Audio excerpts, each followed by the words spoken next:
What is up, everyone? Welcome to round 5 of the Portland Monthly Premodern Paper Magic Afternoons February 2024 edition. This is the last round before the top 4, so let's see who's gonna make it or break it. First up, we have Alec with his red-green survival deck. This one we did see on camera before and has done really well. Obviously, I mean, he's in the top table leading into the semifinals, but it's just a solid mid-range deck all around, using one of the strongest cards in the game, Survival of the Fittest, to discard and search for toolbox creatures. Also taking advantage of that discard with Basking Root Walla, Genesis, Squee, some Arrogant Worms. Just a really strong build, and it's been doing well, so I'm excited to see it play out in this round. Also making their return to camera is Rock with his mono black aggro list. This is honestly one of my favorite decks in the format right now. Very cool to see it doing so well. And yeah, the main game plan for this deck is just to throw down as many small creatures, buff them up as much as you can with Bad Moons and Unholy Strengths, and swing in for loads of damage. And that's about it. That's the game plan, and it's been working so far for him. Sideboard, I think those Dystopias and Perishes are going to be coming in very quickly against this green heavy opponent. But other than that, I don't know if there's going to be too much else to bring in. So without further ado, let's get into the games. All right, we have Alec on the left and Rock is going to be on the right. It's going to be a pretty classic tale of aggro versus mid-range, but I think Alec can get a wide board down pretty early, so he draws the right cards. Like say that Basking Root Walla in his hand. If he gets a Mongrel as well, that's at least an easy way to put out some power. And it looks like he has a Mana Dork too. Maybe one land. Unfortunately, Rock is not keeping his 7. It's going to try and look for a better 6 here, but Alec, I think, has a very strong start. Assuming that Mana Dork sticks around, being able to power out a lot of creatures on turn 2. Players doing a little sign-up sheet just so I know who played what round. Makes it way easier for when I do these videos, because sometimes they happen a month after the fact. We are catching up though. We're almost done with this tournament, and then we have all of March, which I won't get done in time for April's tournament, but we'll be getting close. So always good to have more pre-modern content. It looks like Rock is going to keep. We're gonna swamp Dark Root into Sarcomancy and a Black Knight. That is about as good of a turn 1 as you can get in the mono black aggro deck. Alright, Alec's gonna fetch. Grab Forest, play out the Mana Dork. Probably just say go and resign himself to take a lot of damage here. That is a Wasteland. New art, Lord of the Rings.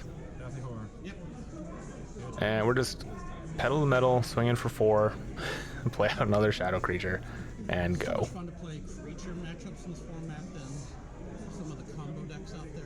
I built this to beat the combo deck. Yeah. All right. I think that another Basking Root Walla. Jesus. Okay, so we're gonna power out the Mongrel here. Interestingly, no second land in hand. I could have sworn he had at least one more, but maybe not. So really just relying on the fact that we're gonna get some surprise damage down, maybe, or surprise blockers. Having 2 Root Wallas means he can put at least 2 more blockers up. That Douthie though is unblockable. Ooh, and we're gonna Edict here. I think, yeah, better to lose a Root Walla than a Mana Dork or a Mongrel. Pointing out is now a 3/3. Not going to be swinging into that. And just take 2. Down to 13. And you can do this many times? Or? Yes, that is important. I can do that as many times as I want. Okay. Explain that Wild Mongrel, which did some serious work in a previous round. And it looked like he was almost going to be swinging in there, but I don't think so. Alec did find another land, opening up some more avenues. It looks like he does have a couple of the worms, which he can actually play one out that will be pretty good. He can also wait till next turn if yeah, we're just going to do a Root Walla, take 3. I think that's smart. Get a blocker out just in case of another edict, and then you still have your 3 mana up to instant speed, get a 4/4 surprise worm.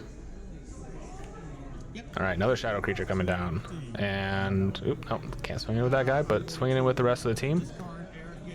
All right, madness out a worm, eat one of the blockers. Probably, yeah,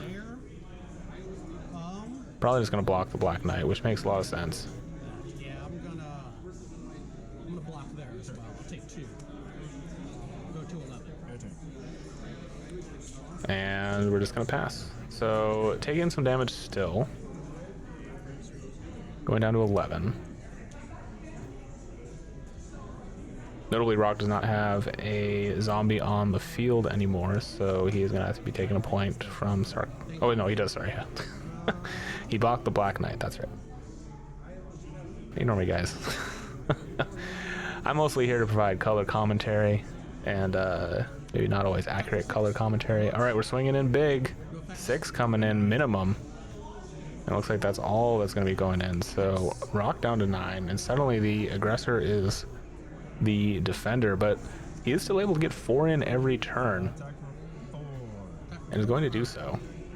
Pulling that zombie up to block, I'm assuming the Wild Mongrel. I'll go into 7. And yep, that's just going to do it. Man, that was a lightning fast game number 1. Having a bunch of 4/4 trampling worms can be pretty good, it seems. So Rock is going to take the play again. Looks like he's got a Dark Writ and some creatures, which is usually what you want.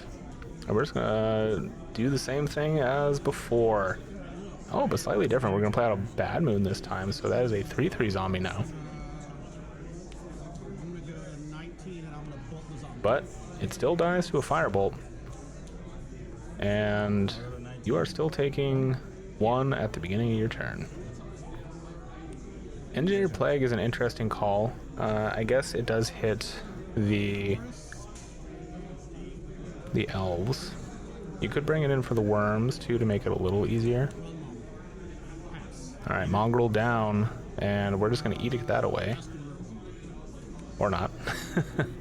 Having the root wall is out as a edict protection has been very good for Alec here, preventing the sacking of way more valuable creatures.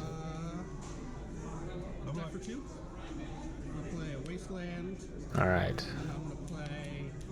Mongrel coming in, Wasteland coming in, and Bop coming in. And unfortunately, it looks like Rock doesn't have much in the way of castable creatures. I think we're relying a little too much on that opening Dark Writ with the Blood Moon, counting on the zombie to stick around. And we got a Deranged Hermit coming down already, turn 4. And this is going to be a major problem for Alec, or for Rock, sorry. All right, yep, and we're getting in there. No, I don't have enough to kill because you're at 16. Got 3 cards in hand. Not enough yet, but How much damage are we dealing? 2, 4, 6, 8, 9, 10, 11. Down to 5. Did you draw a board wipe? Nope. Just gonna reveal all the cards he couldn't play. One more land would have given him the Perish, which would have been back-breaking. Unfortunately, could not find the land, and the game is over. When you don't find the answers, you really don't find the answers, I guess. So congrats to Alec, and condolences, I guess, to Rock. That should have gone a little longer, I think, especially if that Perish had hit. So unfortunate, but such is magic sometimes. So thank you to everyone for watching. Make sure to like and subscribe so you don't miss any more videos like this. Like I said, this is the last round before we get into the semis. I think both players actually still made it into the semis. And yeah, thank you all for watching. Again, if you make sure to check out the socials as well. I did add a Patreon in case you want to do that. Liking and watching and all that stuff is already more than enough. But if you feel like you want to support the Premodern content that I am making, that is an excellent way to do it. So yeah, have a great rest of your day, and I'll see you soon.